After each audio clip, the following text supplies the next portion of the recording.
Si aujourd'hui la plupart des pays de la sous-région ont adopté des législations en matière de déclaration de patrimoine, souvent celles-ci ne sont pas satisfaisantes. Il s'avère qu'au sein de la région de l'Afrique de l'Ouest et centrale, il y a peu de responsables publics qui déclarent leur patrimoine. À ce jour, plusieurs pays de la sous-région ont adopté des lois sur la déclaration de patrimoine et dans certains cas créé des organes spéciaux pour contrôler le respect de ces dispositions juridiques. Il n'en demeure pas moins que des réticences subsistent encore, notamment des divergences sur le patrimoine qui doit être déclaré, sur le système utilisé ou encore sur les informations à rendre publiques. Distingués invités, mesdames et messieurs, combattre la corruption à travers la déclaration de patrimoine exige un accord sur les principes tels que la probité, l'éthique et l'intégrité. Dans cette perspective, cet exercice requiert l'adhésion collective de toutes les composantes de la société et d'initiatives de la part des partenaires au développement. 16 pays africains se sont donné rendez-vous à Dakar pour faire un état des lieux des différentes législations en la matière, partager des expériences techniques de vérification des déclarations et d'adopter des principes directeurs. Malgré les efforts consentis pour améliorer la transparence et la reddition des comptes sur le continent africain, la corruption constitue un frein au développement. Nous le savons tous, de nombreux efforts restent encore à faire pour que les peuples africains transforment ce potentiel en réalité au cours des prochaines décennies. Sous votre impulsion, le Sénégal s'est doté d'une vision à long terme avec le plan pour un Sénégal émergent. On pourrait sûrement étendre cette vision et concevoir une vision régionale pour une Afrique de l'Ouest et une Afrique centrale émergente. Toutefois, nous savons que des obstacles sont nombreux, que des pesanteurs existent et elles ne doivent pas être minimisées. Le choix porté sur Dakar pour la tenue de cette rencontre consacre les efforts du gouvernement consentis dans la lutte contre la corruption. Le Sénégal s'est résolument engagé dans ce combat. Vous avez bien voulu, Monsieur le Président de la République, soumettre au vote de l'Assemblée nationale le projet de loi portant déclaration de patrimoine.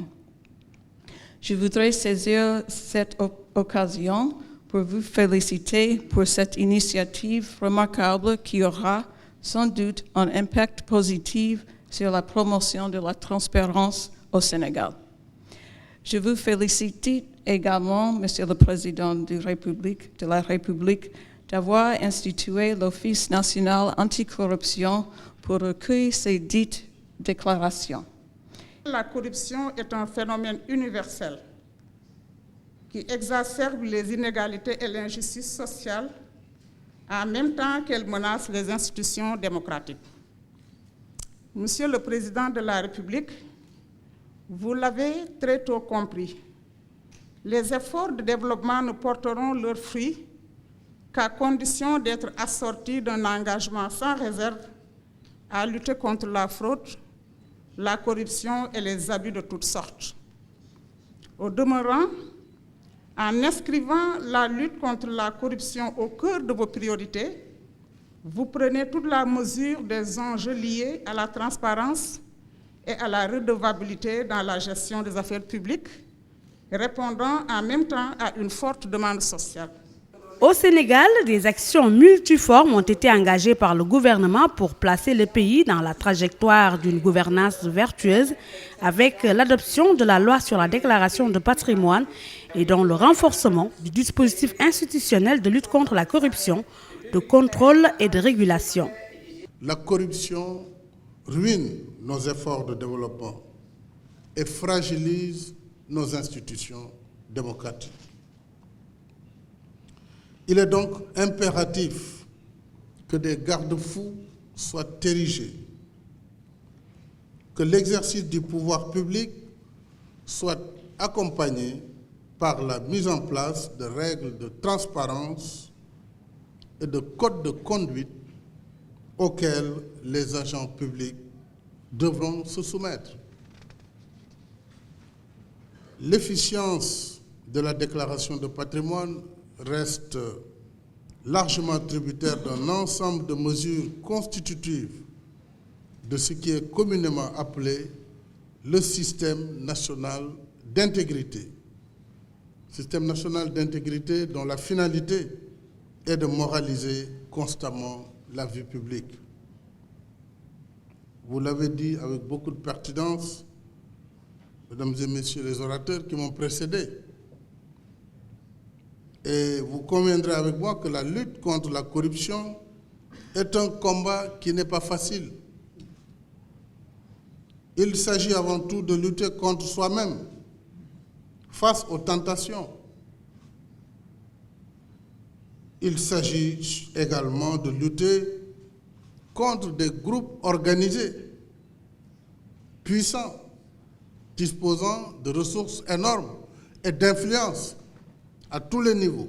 Il s'agira, à l'issue de la conférence de Dakar sur la déclaration de patrimoine, d'adopter un communiqué avec des principes directeurs pour soutenir les pays africains à adopter des politiques et pratiques adéquates en matière de collecte et de vérification de déclaration de patrimoine. Il s'agit de la mise en place d'institutions crédibles, notamment grâce à l'assainissement des secteurs minés par la corruption. Et il s'agit des secteurs fondamentaux de la vie de nos États.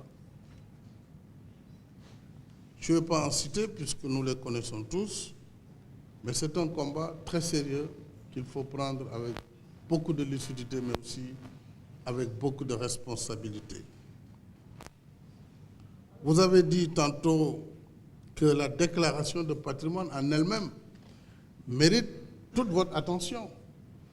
Parce que ceux qui sont censés faire cette déclaration sont ceux-là même qui, en général, ont les moyens intellectuels de contourner et de dépouiller de sa substance la déclaration. Donc, il faudrait légiférer de façon convenable, tant par la loi, mais aussi par les décrets d'application qui doivent suivre. Et justement, le Sénégal a choisi d'attendre la fin de vos assises pour prendre le décret d'application, définir le format de la déclaration et savoir qu'est-ce qu'il faut déclarer, qu'est-ce qu'il ne faut pas déclarer, qui sont les personnes concernées autour du responsable assujetti. Plusieurs États ont ratifié en 2005 la Convention des Nations Unies contre la corruption, convention qui met l'accent sur les contraintes de la corruption et ses impacts sur le développement, ainsi que le protocole de la CEDEAO de 2001. Des dispositions juridiques qui ont pour ambition de promouvoir et de renforcer le développement des mécanismes efficaces pour prévenir et réprimer la corruption.